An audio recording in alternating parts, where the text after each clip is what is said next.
begitu, karyawan saya ini sekitar hampir 60 orang. Itu akhirnya di hantaman pertama itu saya shift. Jadi dari 60 saya bagi 3. Yang 20, 20, 20. Senin 20, Selasa 20, Rabu 20. Kembali Kamis itu yang Senin kembali. Jadi seminggu mereka kerja 2 kali. Karena memang tidak ada yang dikerjakan. Kita buat berapapun kan nggak laku, nggak ada orang yang beli. Ini drop betul ketika itu. Saya terus berpikir. Nah, jadi yang pertama saya sampaikan, ketika hantaman itu ya kita rasakan dulu. Oh ini, kita nggak bisa menolak, kita rasakan saja. Tenang dulu. Bahkan ketika itu berpikir masih sulit sebenarnya. Ya. Karena semua orang di rumah, nggak ada orang keluar, produksi kita turun drastis karena nggak ada orang yang beli. Nah, ketika kemudian sudah mulai tenang, berangsur-angsur, saya berpikir keras. Baru 2 bulan kira-kira setelah kasus pertama meninggal itu, saya baru dapat hidayah dari Allah SWT. Muncul produk beku, gedok semar, frozen food. Nah, ini diawali oleh situasi itu. Saya harus berpikir keras. Kemudian ketemu itu. Ya, ketemu. Ini solusi ketika kemudian kita bisa berpikir dengan tenang, dengan sabar.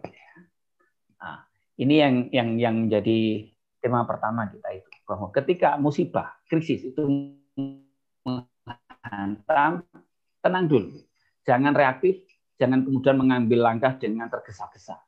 Cukup tenang, mempersiapkan diri sebaik-baiknya, gitu ya. Nah, kalau slide saya santai aja, nggak perlu ini ke saya saja ini. Yang kedua, ada fakta menarik. Bagaimana orang-orang negara atau perusahaan yang bangkit dari krisis. Nanti juga yang saya alami juga begitu. Malaysia, Thailand, tapi mereka bangkit lebih dulu. Karena apa?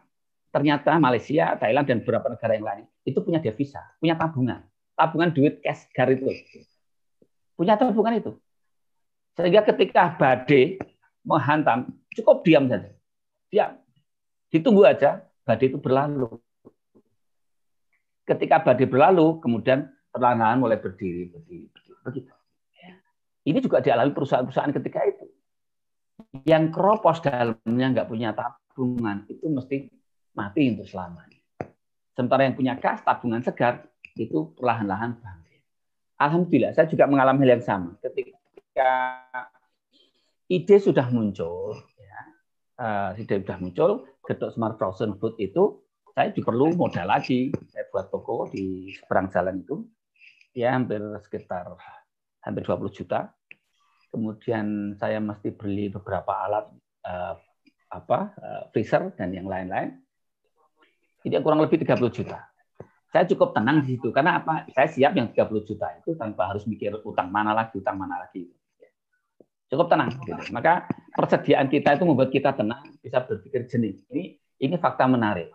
Maka bagi teman-teman, apapun situasinya, dalam keadaan seperti ini, nabung itu hukumnya wajib. Ya. Kasus Krismon seperti itu. Kemudian kasus yang ditulis Jim Collins dalam pendakian Everest tahun 96 itu, antara David Brisser sama Rob Hall, itu juga sama. David Brisser Jatim itu berangkat dengan membawa tabung gas untuk keperluan sekitar 3 minggu. Kemudian yang satu tim, Rob Hall, itu hanya untuk berapa hari. Maka kemudian ketika badai menghantam, badai salju itu, mereka harus diam.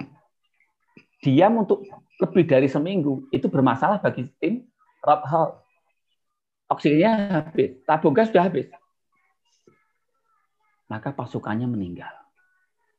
Sementara David Brisser nunggu sampai 3 minggu siap dia. Maka badai seminggu itu cukup tenang dia. Diam saja ketika badai menarik. Diam saja. Setelah badai berlalu, kemudian kita bangun lagi, melanjutkan perjalanan. Ini persis. Maka sekali lagi, kondisi finansial segar ini harus menjadi perhatian kita. Nabung, kemudian kita bekukan. Karena musibah itu sesuatu yang pasti. Suatu saat akan menimpa. Kalau kita nggak siap, sekali kena, kita mati selamanya bisnis kita. Maka alhamdulillah kemudian kita bisa buat frozen food, kita sebar kemana-mana itu. Itu yang kedua. Yang ketiga, nanti kita banyak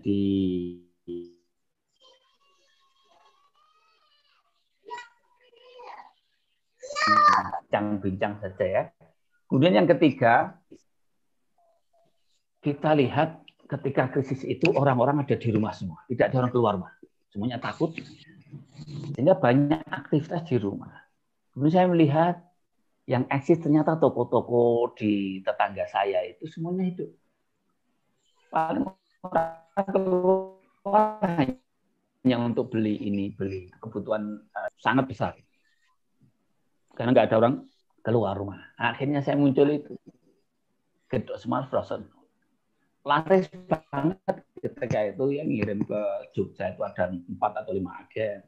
Purwokerto, Cilacap, kemudian Purworejo, Semarang itu ada 4 agen. Solo dan sekitarnya banyak lagi. Jakarta, Surabaya. Saya sempat kirim kemana-mana itu. Ini karena memang juga masih satu jenis bisnisnya, yaitu bisnis kuliner. Jadi saya tinggal melanjutkan lagi, berkreasi lagi. Saya nggak kemana-mana, masih di kuliner karena memang saya konsen di kuliner. Ya. Dari kuliner oleh-oleh, kemudian kuliner untuk dimasak di rumah sehari-hari. Itu macam-macam, ada bahkan sampai cilok juga saya buat, cireng juga saya buat. Ada kurang lebih 12 atau 13 produk.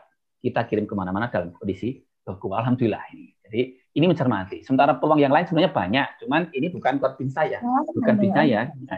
Ada beberapa saya lihat juga mendirikan warung, kemudian bisnis daging ayam dikelilingkan itu karena orang nggak keluar rumah, maka sayur keliling itu favorit, omsetnya melebihi hari-hari biasa.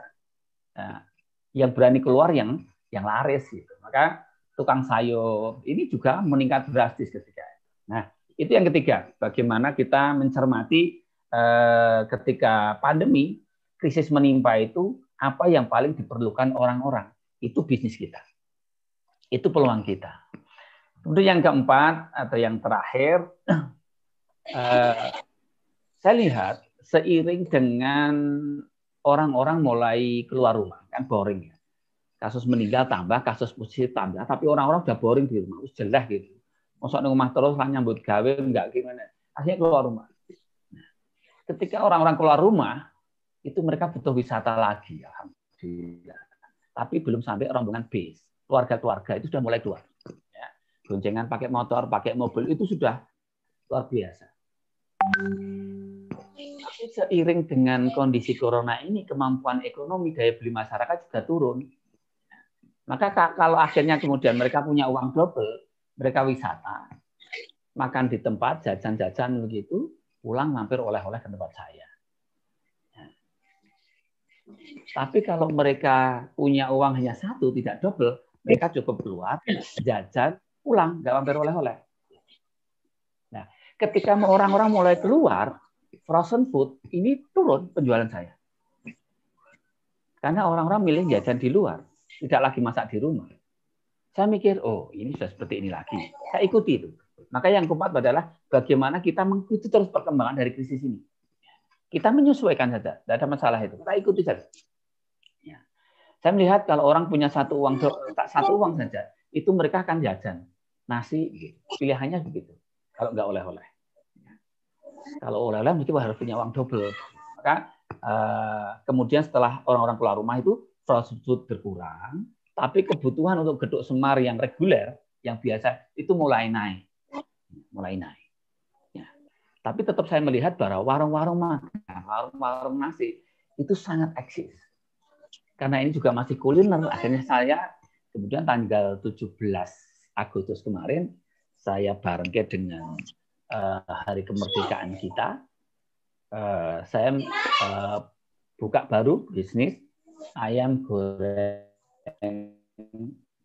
Semar. Ini juga sama dengan Gedok Semar, nanti kabupaten sudah ada insya Allah ya. Di Jawa Timur ada Magetan dan Madiun. insya Allah ini untuk ayam goyang Semar juga insya Allah lah. Ini segera saya gas untuk masuk kemana-mana. Insya Allah nanti juga ke Bangkalan lah ya. Saya bayangin jadi orang Madura itu ya.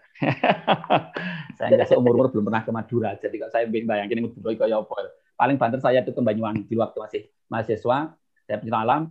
Saya ke Baluran, Taman Nasional Baluran itu 2 pekan atau 3 pekan berada di sana.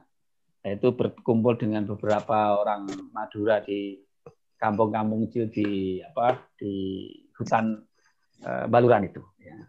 Dan saya menikmati itu. Saya menikmati. Saya berharap juga nanti Jawa dan Madura lah nanti saya tahu ada sekian ya, ini menjadi rahasia saya. Tapi saya akan dorong ini saya waralabakan dengan sangat mudah ya. Ayam dari saya ya. Teman-teman kalau mau nanti juga bisa terlibat, tinggal goreng saja. Ayam dari saya, sambal juga biang sambalnya juga dari saya, berasnya juga sudah saya mix dari saya, kemudian tehnya juga saya mix ya. Saya yakin kalau di Jawa Timur, Surabaya gitu tehnya nggak kalah mas dengan Karang Pandan ya Mas Nur. Oke, betul. Kita mix semuanya. Jadi ini memudahkan teman-teman nanti untuk terlibat dalam bisnis kami. Kira-kira itu yang perlu saya sampaikan. Nanti kita explore dengan bincang-bincang. Demikian. Nanti kita sambung lagi. Assalamualaikum warahmatullahi wabarakatuh. Waalaikumsalam. Waalaikumsalam. Baik, jazakallah. Terima kasih banyak kepada Coach Samsul. Mungkin ada yang perlu ditanyakan atau gimana? Ada yang resen juga. Dan? Ya, ada yang mau interaktif itu Pak Mustafa Lampis. Ya, Assalamualaikum warahmatullahi wabarakatuh. Waalaikumsalam warahmatullahi wabarakatuh. Saya dari Lampis, nama Mustafa. Saya salah satu kantor dari Suaranya kurang jelas Pak Mustafa. Oke, untuk nama saya Mustafa dari Lampis dan saya sebagai kader dari di wilayah Lampis. Bisa satu penting di Lampis yaitu begini Pak, bagaimana caranya untuk melanjutkan bisnis pertukuan itu memulai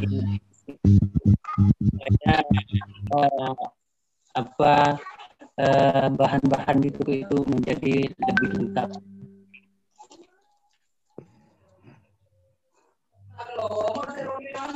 Gimana? Tadi Pak Nur jelas pertanyaannya Pak Nur? Kurang jelas juga. Bagaimana memulai apa tadi? Mohon bisa di chat aja Pak Mustafa. Iya, bisnis pertukuan Pak. Gimana caranya memulai agar bisnis toko kita itu menjadi maju dan bagaimana caranya untuk melengkapi bahan-bahan yang masih kurang lengkap. Gimana? Terima kasih. Oke. Bagaimana memulai bisnis yang baru, kemudian melengkapi dengan pertokoan. Iya, pertokoan. Iya.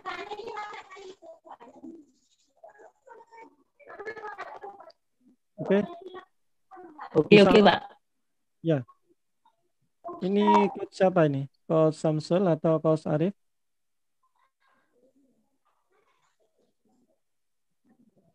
Coach Samsul aja, nggak apa-apa. Iya, Coach Samsul aja. Coach Samsul. Ya. Baik, jadi begini. Kalau toko itu kita lihat yang sangat dibutuhkan masyarakat ketika saat pandemi ini. Jangan bisa lihat ya, kebutuhan paling itu nggak perlu saya ajari, saya kira jenengan yang paling tahu kebutuhan gula, beras, mereka untuk kebutuhan sehari-hari, sabun dan semuanya, kira-kira perputarannya gimana itu bisa jenengan amati dari toko yang sudah dengan kelola itu. Itu yang pertama. Yang kedua, kalau jenengan punya modal, berarti dikonsentrasikan pada barang-barang yang memang paling banyak dibutuhkan oleh warga masyarakat di toko jenengan. Ya, jadi konsentrasi itu jangan ke barang-barang yang perputarannya perputarannya lambat. Jangan di situ. Yang perputaran cepat aja. Ya, nggak usah numpuk banyak-banyak. Beli, kemudian jual, beli, perputarannya cepat gitu. Sehingga nggak terlalu banyak modal yang dibutuhkan, tapi putarnya cepat. Tapi kalau jenengan yang ketiga ya ini, kalau jenengan posisinya adalah nggak banyak modal atau sedikit modal, bahkan nggak punya modal, maka tadi sampaikan Mas Arief, lobby ke pemilik dagangan, dengan ke pasar, ke grosir, meyakinkan. Untuk lobby, bisa enggak saya ambil barang dulu hari ini, kemudian besok saya kembalikan uang itu. Ya. Kemudian ambil barang lagi, ya untuk 1-2 hari saja. Lobby untuk 1-2 hari saja. Dan saya lihat banyak yang berhasil ini, selama kita bisa meyakinkan, kita jujur, insya Allah tetap nanti ada orang-orang yang insya Allah diperintah Allah SWT untuk percaya pada kita. Nah, sehingga kita bisa berjualan tanpa harus pakai modal. Ya, kita hanya perlu melobi dengan sebaik-baiknya, barang-barangnya ini. Ya, sehingga tanpa modal, toko kita bisa rame, banyak dagangan. Ya, tapi nggak usah lama-lama, 1-2 hari saja. Ini lebih membuat pihak grosir itu lebih percaya pada kita. Kalau lama, saya khawatir juga nanti jangan tergoda. Barangnya laku, uangnya jangan pakai untuk kebutuhan lain. Biasanya orang-orang yang nggak terlalu punya uang itu kan cenderungnya begitu. Sudah tergoda. Ya. Hasil dari toko, kemudian dipakai untuk beli baju. Ini masalah. Ya. Maka saya mengurangi godaan itu. Hari ini kita ambil pagi misalkan. Hari pagi ini kita ambil. Kemudian hari laku, besok pagi kita sudah harus ketemu dengan grosir. Nanti insya Allah seiring waktu kalau jenengan terpercaya, langsung sudah Mas, ini dibawa aja sekalian sekian juta untuk 7 hari misalnya. Itu biasa. Ada 3 hal itu yang bisa saya sampaikan, barangkali Mas Arief bisa nambahin monggo. Oke, sambung check up.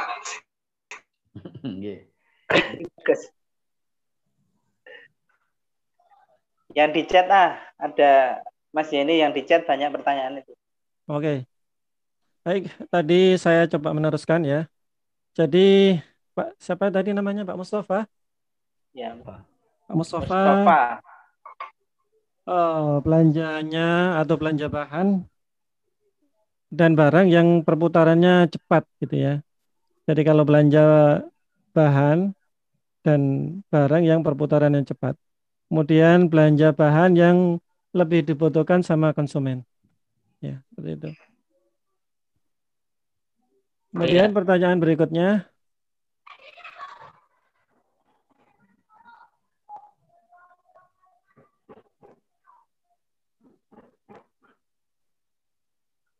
Ini, saya sudah 2 kali bisnis dengan sistem saham.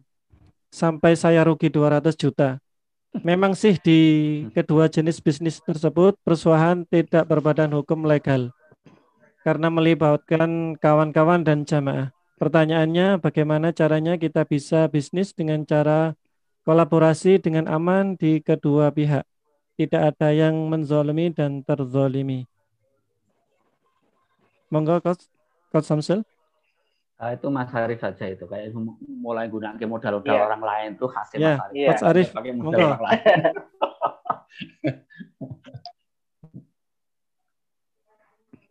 Baik. Baik. Bismillahirrahmanirrahim.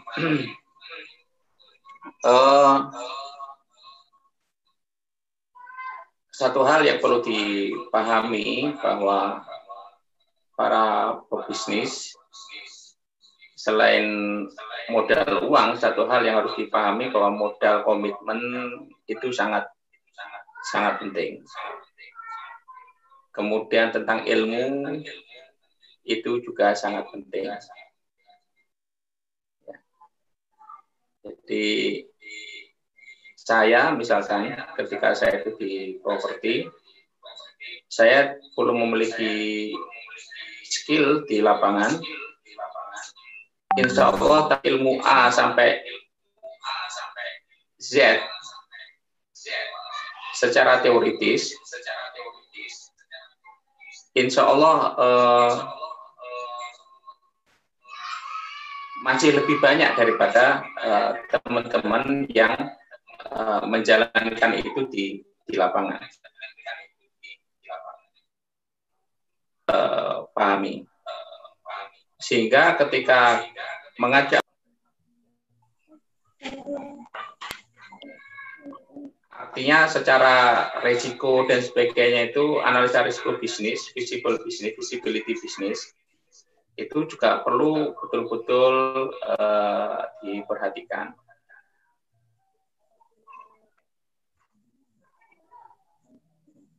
Ketika saya mengikuti kuliah kegurusan tadi, di mana salah satu pembicaranya adalah Haji Bisri Ilyas. Beliau adalah seorang pemilik properti. Kenapa beliau itu pernah bangkrut bisnisnya? Itu karena beliau itu tidak menjalankan syariat yang tertulis dalam Al-Quran, sebuah ayat yang paling panjang, yaitu masalah tulis menulis, yaitu perlunya akad. Ya. Ayat yang paling panjang itu menjelaskan tentang utang piutang dan akad. Kalau kita ingat di bawah ayat itu, Allah memerintahkan bertakwalah kamu yu'allimukumullah, maka Allah akan mengajarkanmu. Ini memang tidak bisa dipisah-pisah, harus gandeng renteng, begitu. Nah, yang paling penting ya, saya menguasai dalam bisnis properti itu ada yang namanya keuangan, teknik, manajemen, marketing, termasuk perizinan. Ya, yang namanya badan usaha, kemudian yang namanya perjanjian-perjanjian itu sangat penting. Jadi ini biar ketika nanti memahami langkah-langkah yang pernah saya jalani, gitu. Saya adalah orang yang paling concern dalam pada masalah akad dan perjanjian. Begitu. Jadi yang drafting perjanjian-perjanjian dan sebagainya itu saya. Untuk perizinan-perizinan itu saya. Begitu. Jadi semuanya itu butuh ilmu, begitu. Nah, ketika kita termasuk berinvestasi, kita pun juga harus tahu tentang bagaimana kita itu seharusnya berinvestasi. Jadi hukum dasar berinvestasi itu yang pertama tentang laporan keuangan itu harus clear. Nanti seperti apa harus clear. Kemudian legalitasnya itu harus clear. Ya. Kalau masalah prospek keuntungan dan sebagainya itu insya Allah siapapun bisa membuat. Tapi tentang legalitas, ya, tentang perizinan, tentang perjanjian, kemudian tentang laporan keuangan dan sebagainya itu memang harus clear. Harus rasional, yang namanya bisnis itu juga harus rasional. Oleh karena itu sebelum berinvestasi dan sebagainya pelajari betul, kemudian juga konsultasi kepada para pihak yang memiliki kepakaran di bidang itu. Jadi yang paling mudah itu adalah bagaimana kita itu mencari calon karyawan yang baik itu adalah calon karyawan pernah berpengalaman, gitu. Ya, maka salah satu cara untuk menelisik investi atau orang yang mau kita investor itu adalah kita lihat track record bisnis beliau itu seperti apa. Jadi bukan hanya sebatas trust, sebatas percaya dan sebagainya. Karena memang kadang-kadang ada orang itu yang dianugerahi oleh Allah kemampuan untuk meyakinkan. Ya, tapi masih sangat berat untuk merealisasikan apa yang dicita-citakan seperti itu. Nah, oleh karena itu, yang paling pertama itu adalah aspek legalitas, akadnya. Yang kedua itu adalah aspek bagaimana laporan keuangan. Jadi track record beliau itu nanti bisa dilihat dari laporan keuangan. Begitu. Jadi misalkan oleh teman kita percaya kepada teman, kemudian temannya itu nanti saya akan bekerja sama dengan pihak ketiga. Maka yang dimintai laporan keuangan itu adalah pihak ketiga, itu bagaimana track record bisnisnya selama ini seperti apa. Kemudian ketiga itu baru melihat prospek bisnisnya kayak apa kan gitu. Dan ini pun juga perlu dipelajari, kalaupun kita belum bisa, tanya kepada pihak ketiga yang bisa untuk mendapatkan second opinion. Begitu. Ya, jadi rasional nggak bisa sini.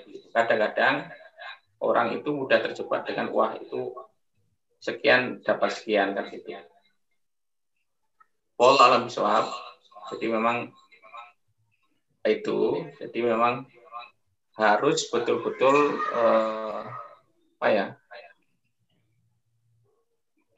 dipelajari dengan betul-betul dengan seksama, bukan hanya masalah percaya dengan saudara, dengan teman.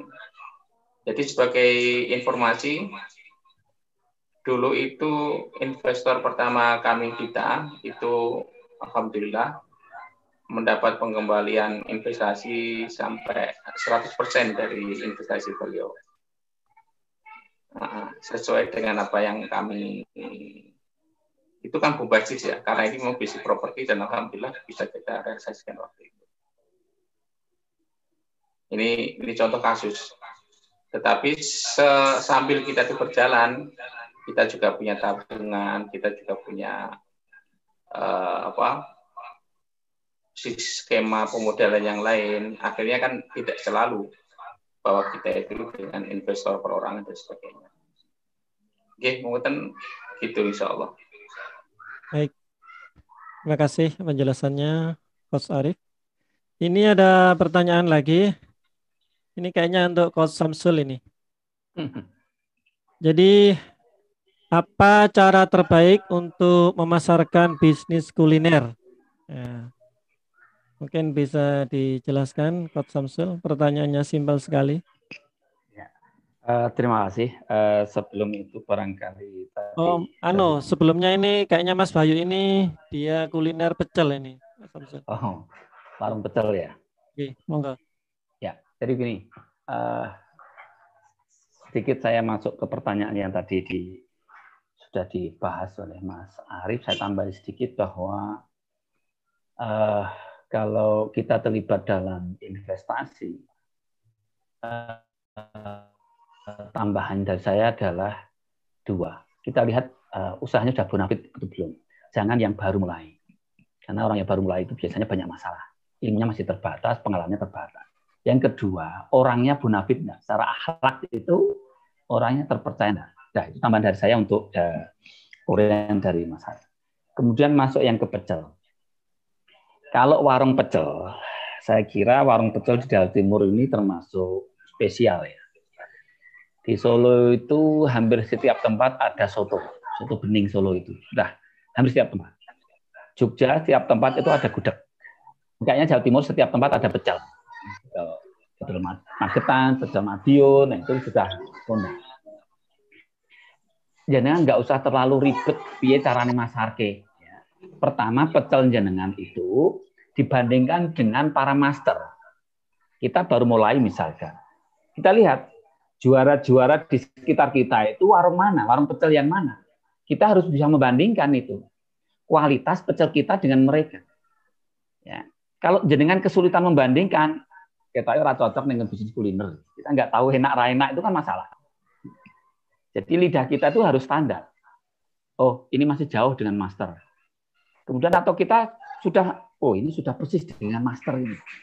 Kalau saya tahu saya Madiun belum tahu ya. Kalau Magetan tahu itu Buparti.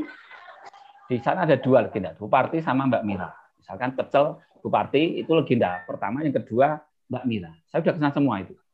Nah, kalau saya buat pecel, saya harus membandingkan dengan Buparti maupun Mbak Mira. Sudah enggak? Pecel saya sudah keren seperti mereka belum? Itu yang pertama. Produk kita harus sama. Jangan di bawahnya mereka. Harus sama dengan master, atau bahkan kalau kita bisa lebih baik dari masternya. Ya. Kemudian yang kedua, lokasi kita. Ini penting, lokasi. Kalau produk yang keren di lokasi yang terpencil, insya Allah itu juga akan tetap punya ruang untuk sukses. Tapi butuh waktu yang lama karena mengandalkan orang dari mulut ke mulut. Tapi kalau di jalan besar yang mudah diakses banyak orang, itu nanti kecepatannya luar biasa. Sudah produknya oke, akses lokasinya oke, udah selesai semuanya. Ya. Maka sekarang misalkan jalur Solo ke Ponorogo yang lewati tempat saya itu jalur luar biasa. Karena yang lewat tempat saya sekarang orang Surabaya, yang tidak lewat tol, itu lewatnya jalur saya. Sambil melewati pemandangan-pemandangan indah di Gunung Lawu itu, orang senang. Maka yang sekarang beli gedung di tempat saya itu ada rumah Surabaya, Ponorogo, itu biasa sekali. Maka yang kedua tadi saya sampaikan lokasi. Ya. Jangan nggak usah ribet begini nggak usah ribet itu. Produknya oke, bisa ditampilkan dengan cara oke di lokasi yang oke. Satu produk, kemudian yang kedua cara tampil satu porsi 20.000. Kita sebagai pembaru ya 5 itu aja di bawah master. Sampai kemudian kita yakin nanti orang sudah menerima kita, harga kita sama persis tidak ada masalah. Yang terakhir adalah lokasinya sangat mudah untuk diakses. Itu Mas. Baik, terima kasih. Jadi ini pecelnya Mas Bayu sudah banyak yang mencicipin Pak Samsul nih. Kemudian berarti nunggu saya nyicip itu. Betul. Kemudian untuk pertanyaan berikutnya, ya, bagaimana cara untuk menghilangkan keraguan untuk mulai berbisnis? Ya, ini pertanyaan dari Pak Rizka ya.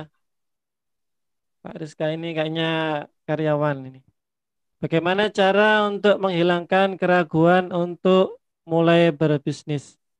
Mungkin Coach Arif bisa menjelaskan. Baik. Oke.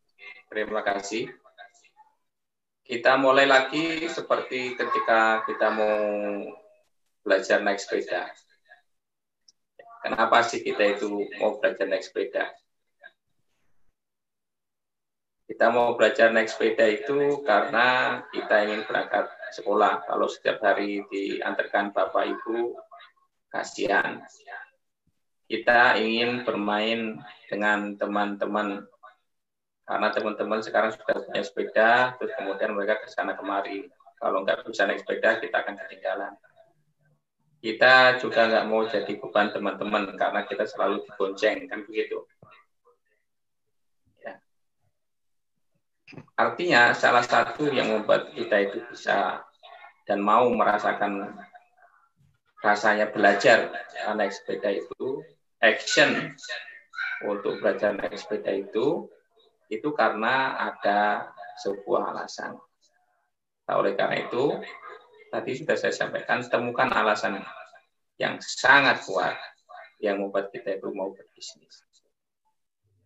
Kemudian, ketika kita mulai berbisnis seperti halnya naik sepeda tadi, yuk jangan langsung kita ke jalan raya, gitu. Ya, nama betul. Ya jangan langsung ke jalan yang penuh tanjakan atau jalan yang turunan curam, kan gitu. Ya jangan dekat-dekat dengan got, apalagi rawa-rawa tadi. Action, tapi dengan tentu penuh perhitungan.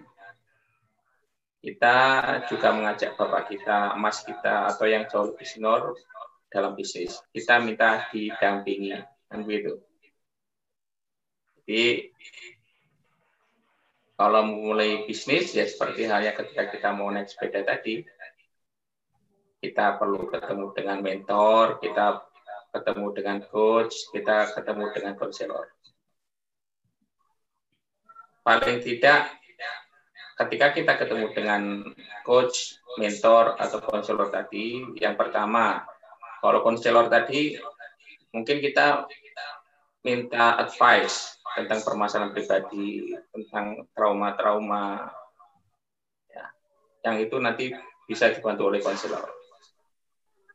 Jadi konselor itu juga bisa dari orang yang punya pengalaman dalam bisnis, yaitu insya Allah juga bisa memberikan konseling.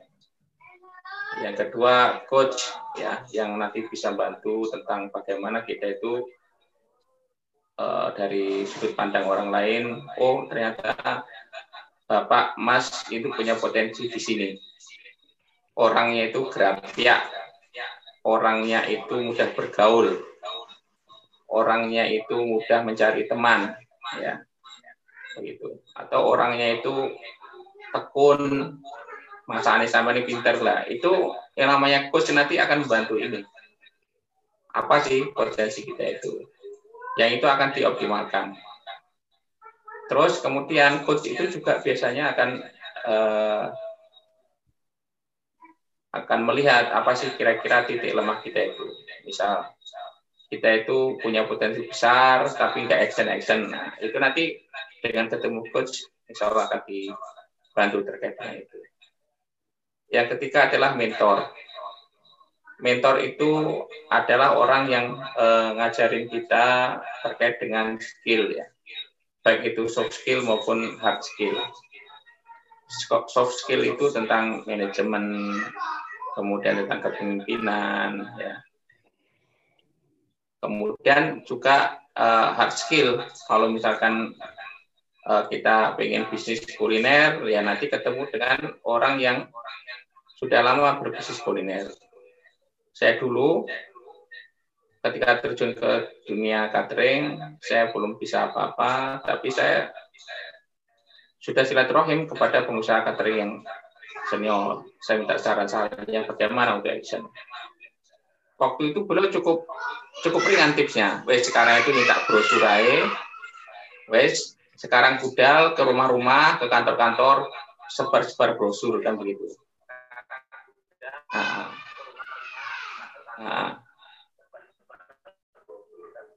Ya, kemudian untuk masalah sing masak sopo kan gitu kan. Nah, itu nanti banyak alumni dari catering-catering itu yang sekarang itu juga butuh pekerjaan kan gitu. Itu contoh untuk memulai bisnis. Jadi temukan alasan tadi, yang pertama yang big why-nya kita, ya big why-nya tadi temukan. Seperti halnya kita naik sepeda tadi, menemukan alasan, kemudian kita dibantu oleh konselor, coach, dan juga mentor untuk memulai itu. Oke, ngoten insyaallah. Oke, insyaallah jelas. Jadi harus ketemu dengan coach dulu ya. Oke. Jadi biar memantapkan kan gitu. Ya. Kalau misalnya langsung membuka bisnis tanpa coach gitu, mungkin ada sisi positif negatifnya.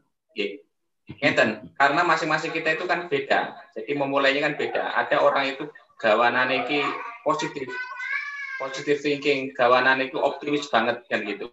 Itu nggak usah butuh motivator kan gitu. Ya. Itu yang dibutuhkan itu adalah pengalaman-pengalaman nabrak nanti baru tanya. Tapi ada yang nanti perlu motivasi kan di situ. Kita itu masing-masing oleh Allah bawaannya beda-beda. Ada yang masih ragu-ragu dalam memulai, maka karakter seperti ini biasanya sangat cocok ketika ada pendampingan. Kalau yang sudah budal, gak usah motivasi-motivasian. Setiap hari selalu semangat, setiap hari selalu budal, kan begitu. Beras kan begitu kan. Nah nanti kalau babras kabeh, nanti baru tunduk tanya konsultasi. Itu beda-beda. Anak kita pun juga beda-beda kayak gitu dalam belajar naik sepeda. Baik, terima kasih penjelasannya. Ini juga terkait dengan usaha. Kira-kira dari ini pertanyaan dari Bu Nani Liswati. Kira-kira lebih efektif mana kita fokus dengan satu bidang usaha atau menekuni beberapa bidang usaha?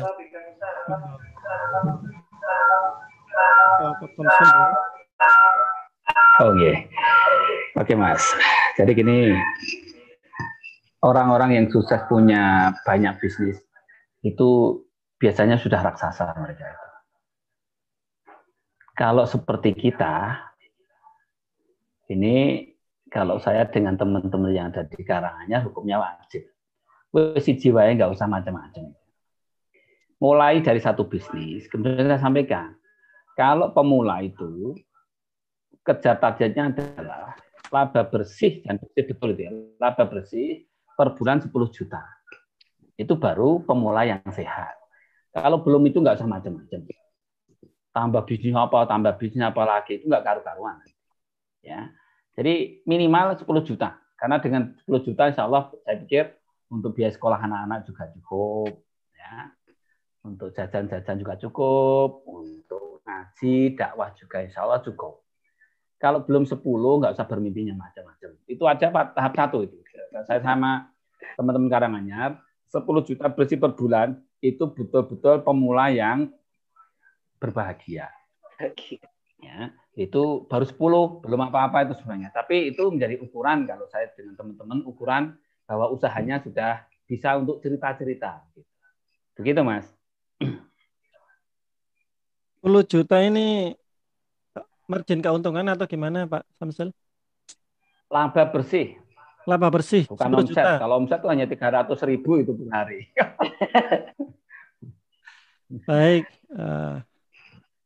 Jadi buka usaha satu dulu aja gitu ya. Nggak usah macam-macam, nggak usah buka cabang dulu gitu. Jadi omsetnya paling nggak itu laba bersihnya 10 juta.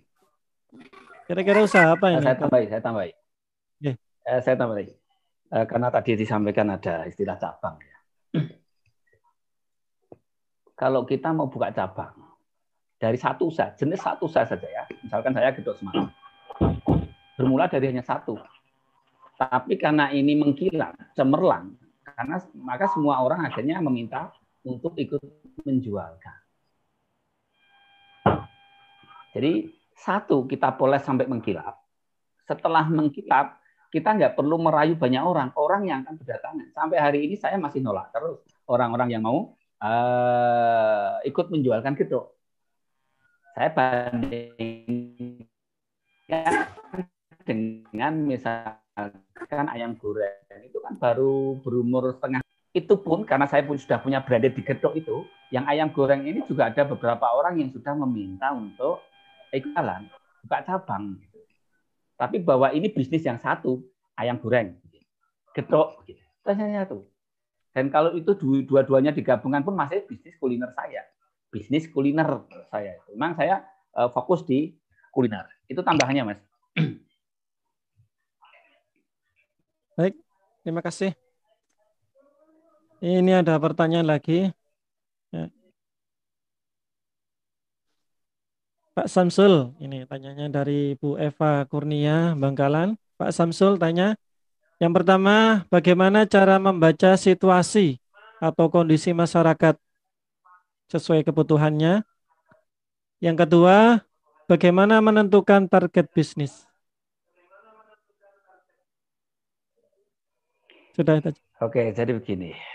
Kalau kita nggak bisa sendiri melihatnya, kita perlu ngobrol dengan orang-orang yang kita anggap memang sudah punya pengalaman untuk melihat itu. Tadi sampaikan Mas Arief, yuk ketemu toh dengan master, dengan coach, dengan orang-orang yang sudah pengalaman. Itu mereka akan bilang begini, ini aja, peluangnya kiai. Begitu. Mereka akan dengan mudah menentukan, oh peluangnya ini, jangan ini. Bisnis HP sekarang itu nggak recommended misalkan. Itu kan mereka sudah sangat pengalaman. Kalau nggak bisa melihat sendiri, kalau yakin bisa melihat sendiri, oh ini. Kan ada orang memang beda-beda ya, ada yang pintar melihat situasi, ada yang perlu orang lain untuk menjadi pembimbingnya untuk melihat situasi. Yang kedua tadi apa? Yang kedua, bagaimana menentukan target bisnis? Target yang dimaksud target apa itu? Kalau target misalkan, contoh ya, target penjualan. Kalau saya misalkan ayam goreng, itu cukup sehari 100 porsi. Karena saya sudah ngitung, dari 100 porsi itu, kita labanya sekian, dikali aja. Berarti 1 bulan sekian, dikurangi dengan gaji karyawan, dengan sewa, sudah selesai, bersih sekian. Itu untuk target penjualan. Itu minimal, gitu ya. Nah, sementara kita lihat master-master yang sudah jadi itu, saya lihat sehari ada yang 500 porsi. Nah, maka saya harus melewati 100 porsi dulu. Sebelum suatu saat saya melewati mereka 500 porsi per hari. Kalau 500 porsi per hari untuk nasi, ayam goreng itu sudah selesai semua urusan itu insya Allah. Itu ngejar target penjualan. Maka target yang disampaikan tadi apa? Saya perlu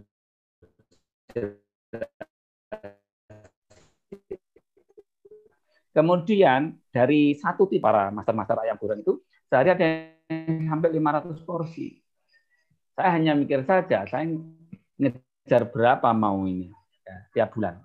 Kalau saya mengejar sekian M, maka saya harus mengalihkan itu. Saya harus punya sekian outlet ayam goreng. Saya bayangkan misalkan 100 outlet ayam goreng Semar seluruh Jawa dan Madura. Itu sudah angkanya sudah nggak kebayang. Dan itu saya juga mengejar ke arah sana. Misalkan saya kasih contoh begitu ya. Itu. Insya Allah nanti lah sampai ke Madura juga lah Insya Allah nanti. Siap, Mas Nur, tenang saya. Siap. Begitu ya. Oke. Baik, ini ada pertanyaan dari Pak Hafid. Kayaknya ini untuk Pak Arif. Pertanyaannya, gimana caranya agar kita istiqomah berproses dalam menjalankan bisnis? Kadang kita kendalanya kurang sabar dalam berproses dan cenderung ganti produk usaha yang lain. Monggo Pak Arif.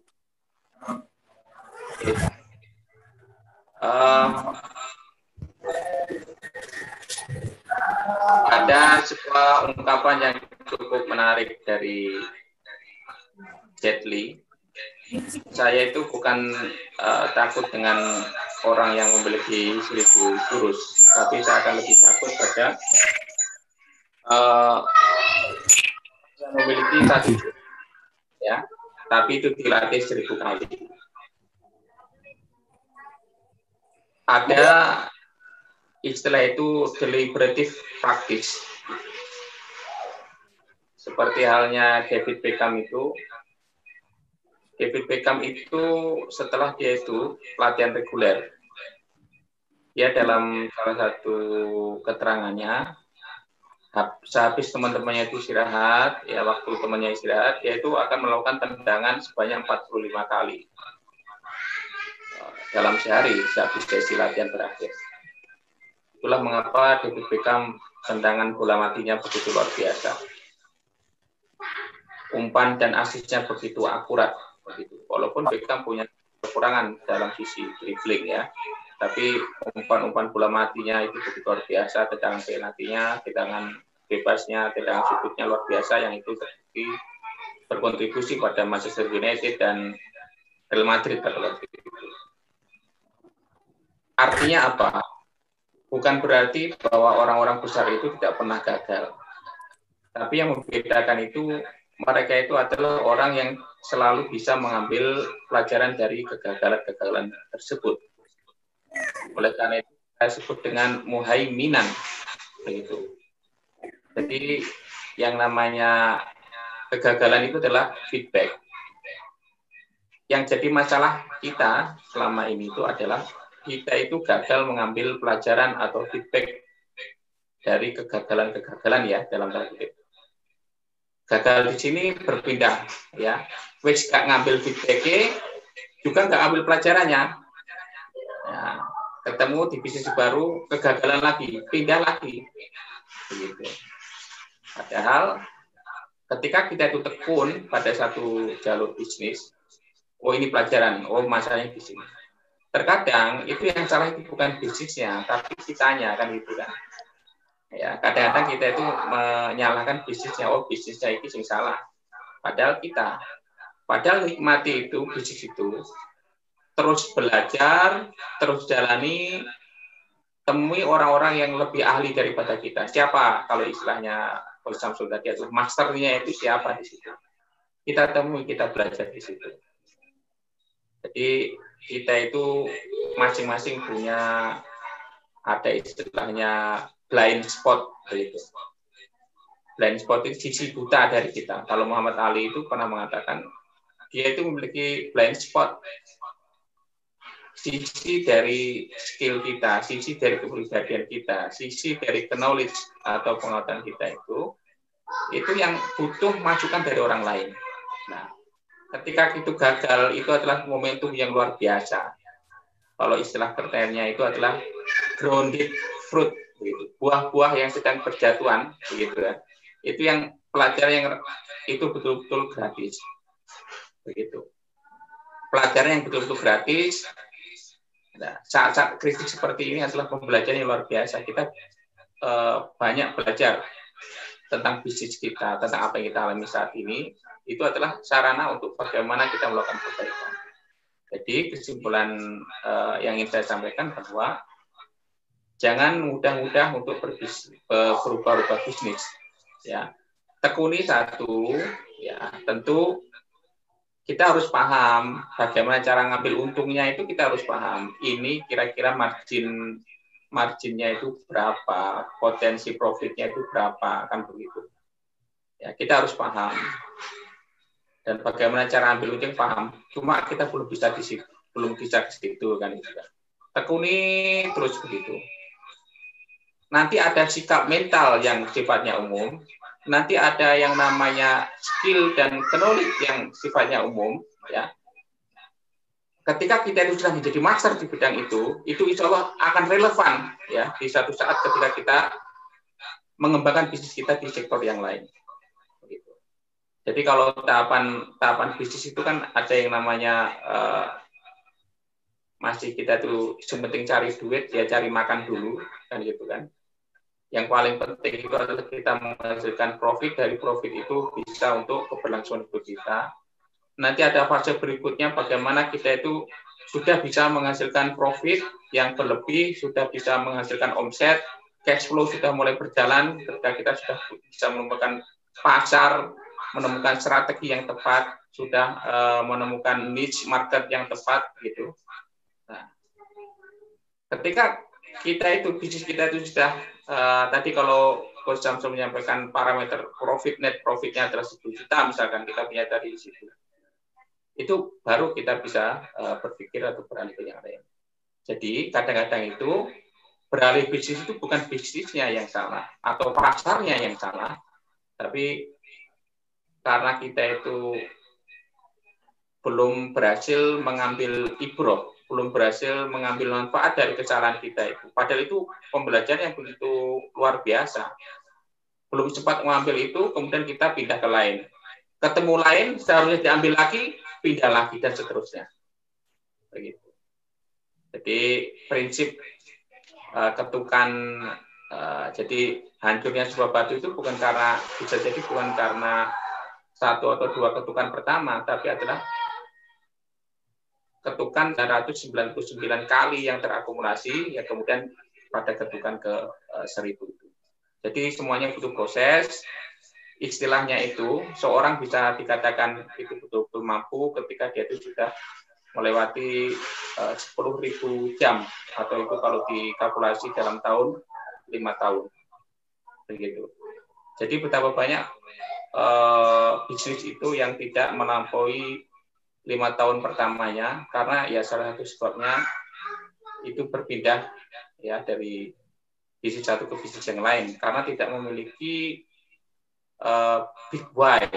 Jadi alasan yang begitu kuat, tidak memiliki mindset yang kuat kan begitu kan, sehingga bisnisnya gonta-ganti. Karena memang kita itu bagaimana juga butuh yang namanya jam terbang.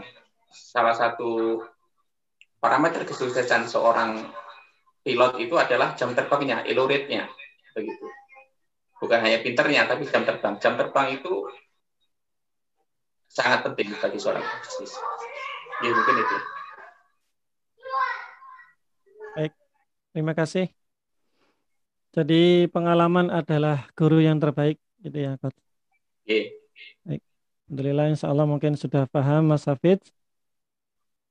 Ini dari Pak Mustafa Klampis Bangkalan, ini ke Pak Samsul ini. Jadi beliau tidak bertanya ini, tapi menyatakan, Pak Samsul, saya siap jadi agen tunggal ayam goreng Semar. Ya, ini bisa dihubungi nih Pak Samsul. Loh, tadi Pak Mustafa kayaknya kelontong ya? Pak Mustafa Klampis. Ya kayaknya tadi yang bertanya tentang toko kan beliau ya? Oh Iya, ya, iya betul. ya betul. Ini ke ayam goreng ini saya kok Ini dekat sama desa saya ini, Lampis ini. Oh iya. Izin tanya boleh? Tadi ada Ya, yang resen. Resen si siapa ya tadi? Ada yang resen kah tadi? Rezen maksudnya? Raisen. Ada yang mau tanya katanya tadi. Acungkan tangan. Angkat tangan. Ada yang ke tangan, silakan. Angkat tangan. Soalnya di sini juga banyak yang tanya ini, makanya saya pilihin satu-satu. Yes. Lanjut aja, yang tanya dulu. Baik, ini ada pertanyaan lagi dari Khotimatus Bangkalan. Bagaimana cara meningkatkan rasa percaya diri dalam berjualan? Soalnya sering minder. Mangga. Oke, sing dodol-dodol kayaknya ke saya ini. Jadi waktu saya keluar dari dunia perkantoran, kemudian saya mulai jualan pertama saya itu soto, orang soto. Karena soto ini populer di Solo Raya, ini sangat populer. Saya jualan pertama kali itu gugup. Saya nggak percaya diri. Saya malu, tepatnya itu saya malu. Saya sarjana, kemudian dari alhamdulillah keluarga ini kan keluarga yang di Karangpandan juga banyak dikenal. Saya juga aktivitas ketika itu juga ngisi ngaji kemana-mana, khotbah kemana-mana, itu dikenal. Jadi manajer di perkantoran itu juga sangat banyak orang yang kenal. Tiba-tiba jualan soto, itu sungguh malu saya. Bahkan hari kedua itu karyawan saya, anak buah saya di kantor itu datang bareng-bareng. Ketika saya menyajikan ke pembeli. Mereka bilang, bos, malah dodol soto. Itu guyu kabeh, itu memalukan betul. Malu betul itu. Ketika pembeli yang tadi sudah pergi semua, saya marah-marah. Itu yang pertama. Yang kedua, kemudian saya memaksakan diri untuk belanja ke pasar Karangpandan itu. Lombok 2000, Brambang 1000, ini tempe, tahu saya belanja.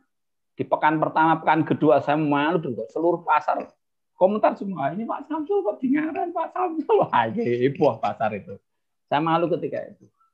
Tapi alhamdulillah kita terlewati itu. Semakin lama terlewati. Sampai akhirnya saya pede, kemudian sudah selesai semua.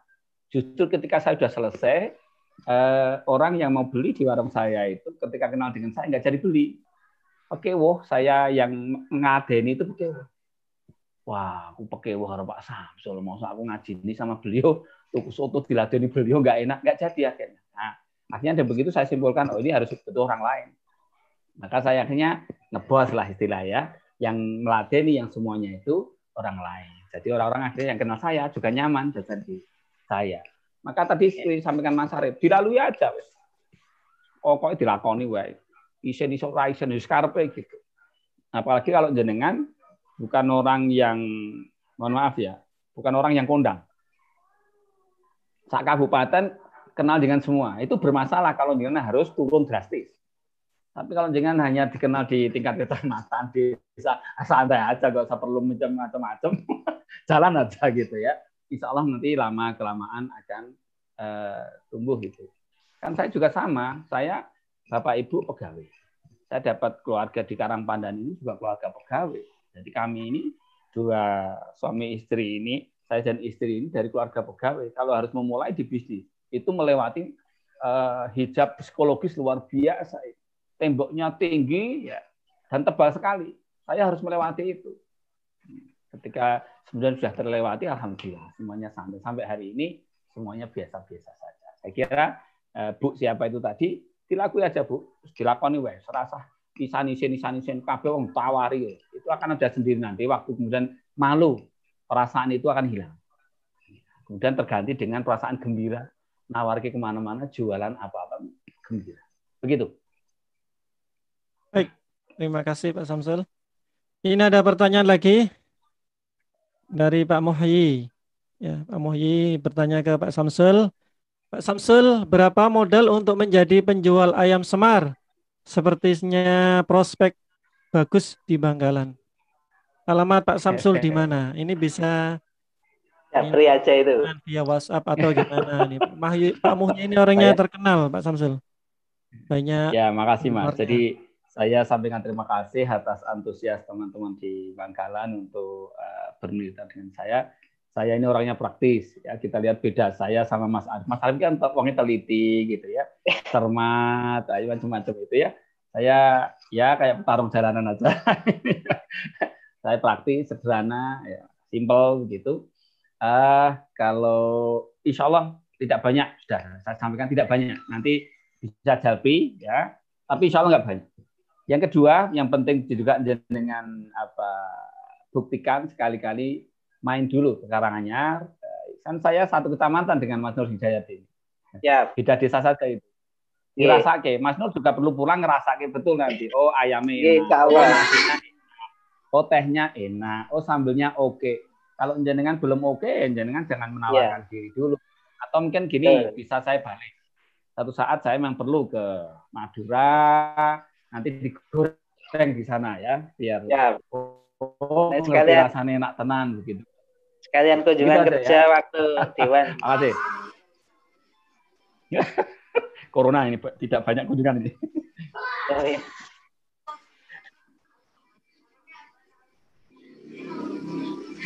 Baik, terima kasih pada Pak Samsul.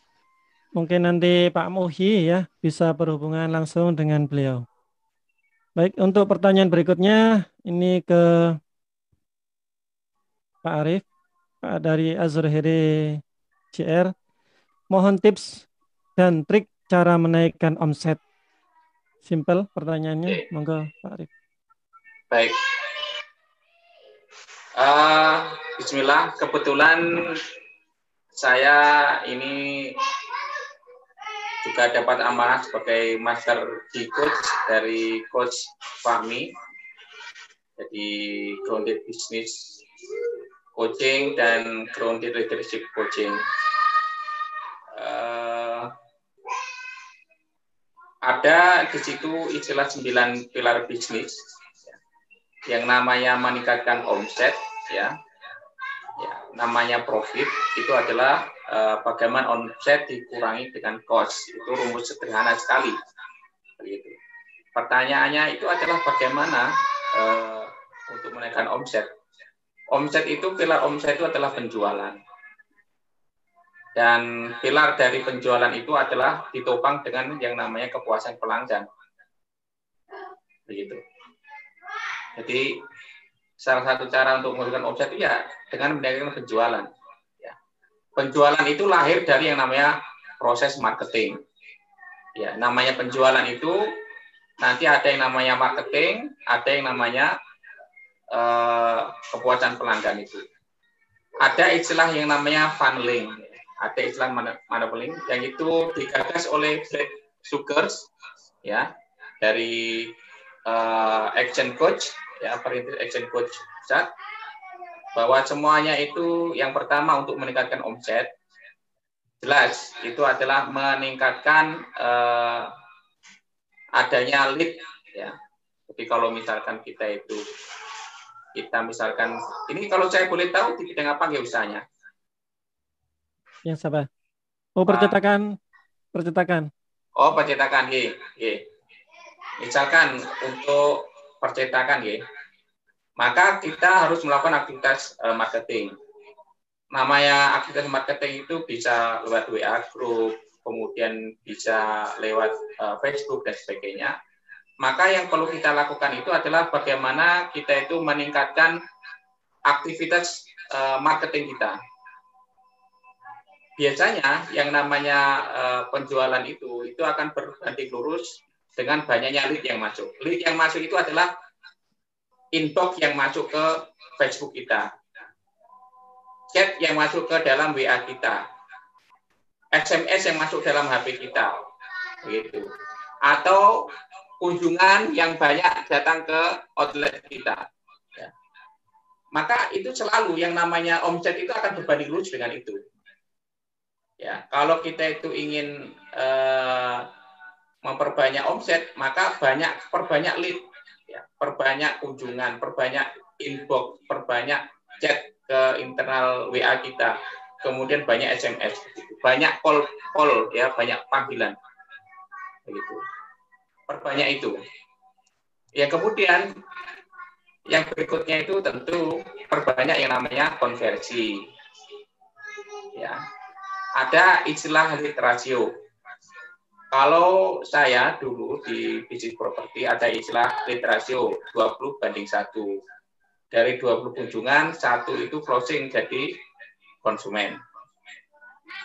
Ya. Masing-masing bisnis itu punya lead ratio sendiri-sendiri. Dari 100 orang yang tanya, ya, atau misalkan dari 10 orang yang tanya, misalkan 1 konversi menjadi customer. Atau dari 5 yang tanya, 1 konversi jadi customer, seperti itu. Nah, masing-masing bisnis itu berbeda-beda. Coba ukur itu, ya. Jadi tadi perbanyak, kan gini rumusnya. Kalau misalkan biasanya kita itu yang inbox harian kita total ya, SMS itu misalkan hanya 10, maka kalau kita ingin memperbesar itu dengan 20 atau 30. Itu insya Allah akan omset kita akan naik signifikan. Yang kedua adalah konversinya. Gitu. Jadi keterampilan kita mengclosing seseorang atau keterampilan kita itu mengkonversi itu sangat penting. Sama-sama lead-nya itu 10, kalau skill-nya masih dasar mungkin yang closing baru 1. Tapi kalau skill-nya sudah meningkat itu bisa 2 atau 3. Nah, jadi rasio konversi menjadi closing harus ditingkatkan. Kemudian yang ketiga, kalau percetakan itu, maka tingkatkan yang namanya repeat order. Kita kan sudah punya database customer kita, sekolah-sekolah, instansi-instansi, atau perorangan, misalkan percetakan undangan pernikahan, gitu. Database itu sangat penting. Ya, database sangat penting. Kita perlu maintenance. Upayakan untuk say hello. Selamat Lebaran, selamat 17 Agustus, pesan-pesan tentang corona dan sebagainya. Itu menjaga kontak itu sangat penting. Harapannya apa? Nanti sharing kemudian. 80 kita sharing, kemudian kita selling 20%.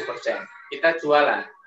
Dapatkan promosi dari percetakan A di bulan Agustus ini dengan untuk percetakan ucapan selamat 17 Agustus itu hanya dengan potongan misalkan seperti itu. Ya, itu di maintenance database yang sudah ada. Karena customer yang pernah merasakan nikmatnya kita layani itu adalah salah satu potensial market kita. Ya, itu namanya proses yang ketiga tadi itu namanya adalah repeat order. Kemudian kalau misalkan dia itu sekarang ini ya saat sedang menjadi customer kita, misalkan pesan umbul-umbul, maka kita perlu yang namanya cross selling.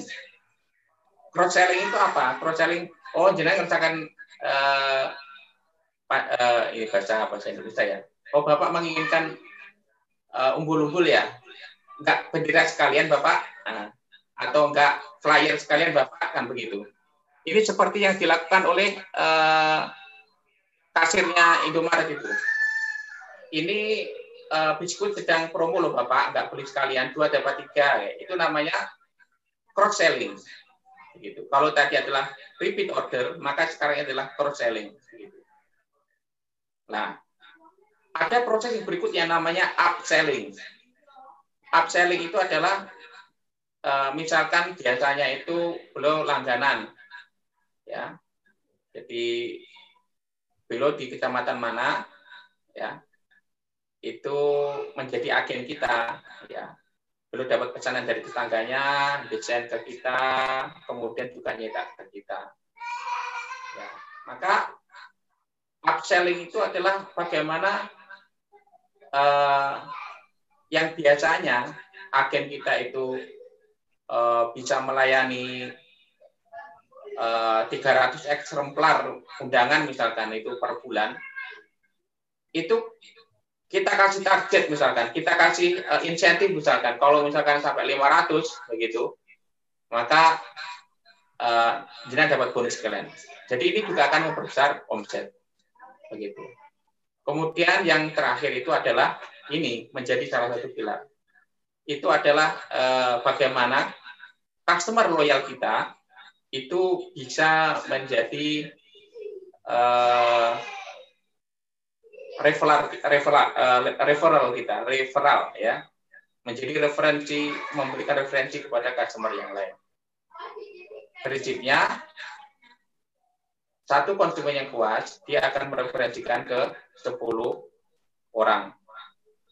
Satu konsumen kecewa, dia akan mereferensikan kepada 32 orang lain. Begitu. Sekali lagi, satu konsumen puas, dia akan mereferensikan ke 10 orang. Satu konsumen kecewa, dia akan mereferensikan kepada 32 orang yang lain. Oleh karena itu, salah satu pilar untuk meningkatkan omset itu adalah dengan menjadikan loyal customer kita menjadi happy customer. The best marketer is happy customer. Jadi marketing terbaik itu, sales terbaik itu adalah konsumen yang happy, yang puas dengan pelayanan kita. Dia akan mereferensikan kepada 10 orang. Dan itu adalah basis atau akar atau fundament dari kenaikan omset. Wallahu a'lam bishawab. Baik, terima kasih atas. Mungkin cukup Pak Denny. Ya. Ya, zuhur. Mungkin kayaknya waktunya sudah ini ya, untuk sesi diskusi sudah selesai. Meskipun banyak pertanyaan yang bagus-bagus yang belum bisa saya ajukan gitu ya. Gimana? Nanti pertanyaan itu kita simpan, kita japri ke pemateri. Mungkin ada waktu untuk dijawab, kita sampaikan via WA aja. Oke. Baik, saya serahkan ke MC ya. Siap. Oke. Ya, terima kasih Coach Arif, Coach Samsul, cukup menarik sekali materi pada hari ini sehingga masih banyak pertanyaan yang belum bisa terjawab. Nanti insya Allah pertanyaan-pertanyaan itu akan kita japri ke Bapak-bapak untuk bisa dibantu menjawab via WA saja. Nanti saya teruskan ke peserta masing-masing. Baik, acara selanjutnya yaitu pengumuman pemenang voucher pulsa. Dari Mas Arik bisa menyampaikan. Jadi dari penanya-penanya tadi kita ambil 10 orang yang beruntung mendapatkan pulsa 25.000, nanti kita langsung kirim ke masing-masing. Nanti lewat grup aja enggak apa-apa ya diumumkannya ya? Atau langsung kan? Kayaknya mungkin diumumkan lewat grup aja ya. Oke, siap. Oke, selanjutnya kita ada sesi foto bersama. Mohon dibuka videonya. Kita sebelum ditutup videonya masing-masing dibuka, kita akan ada screenshot foto bersama. Mas Sugeng sudah siap, Mas Sugeng? Oke, Mas Sugeng. persiapan. Oke. Monggo silakan dibuka videonya dulu. Kita foto bersama, sesi foto bersama sebentar ya. Sebelum ditutup. Sambil mengepalkan tangan semangat. Sambil mengepalkan tangan ya, semua ya. Mas Sugeng di komando ya. Oke, siap. Ada yang belum? Pak Abdullah ini, Bu Nani sama Ustadz Ali. Tidak apa-apa, kalau yang belum tidak apa-apa. Apa ya? Oke, sebentar.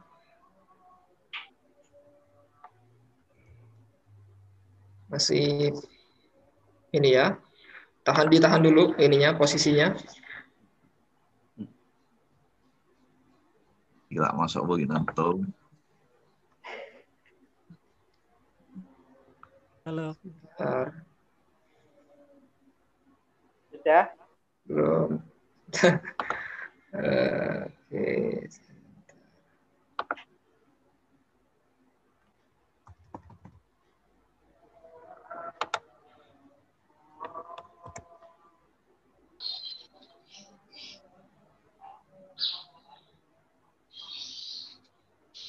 Muhi. Japri aja tadi. Oke. Ini ada dua room ya, jadi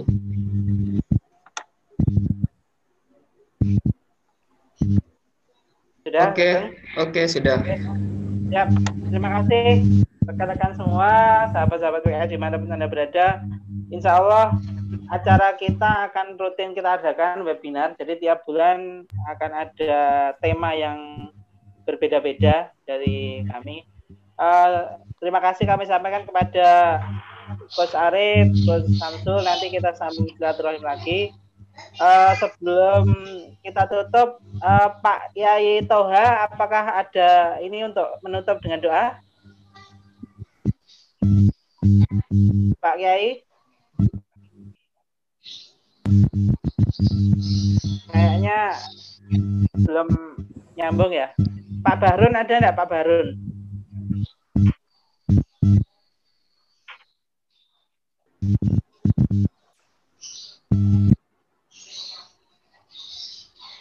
Oke, baik. Minta tolong Pak Ketum untuk menutup dengan doa. Pak Mustamin, monggo silakan.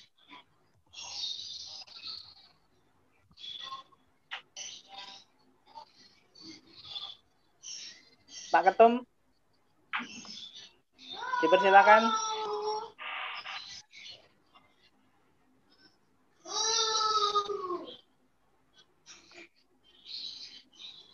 Totali. Totali baru keluar. Oke, kalau enggak ada, kami minta bantuan ini. Ustadz Samsul, menutup dengan doa, nggih. Saya enggak pakai pinter dongo. Dari aja lah, dari tuan rumah, double ganjarannya nanti saya. Siap. Ini Pak Ketum nggak bisa nggak bisa jawab. Pak Dindin. Pak.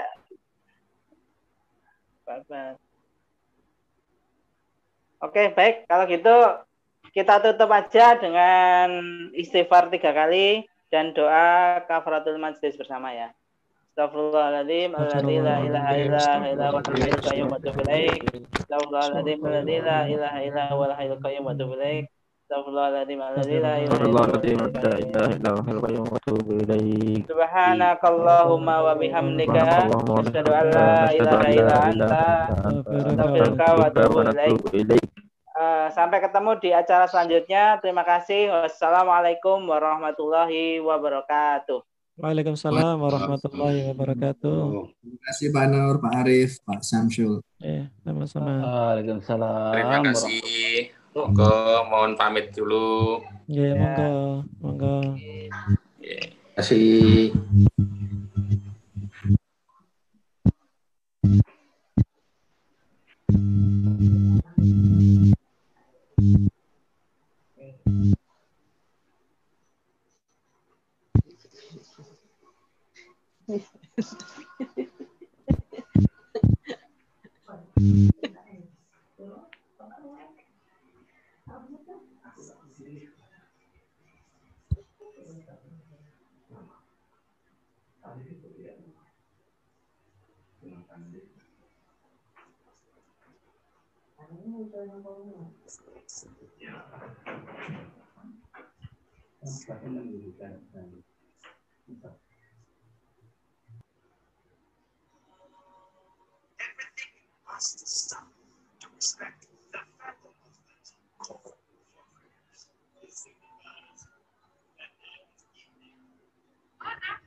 We have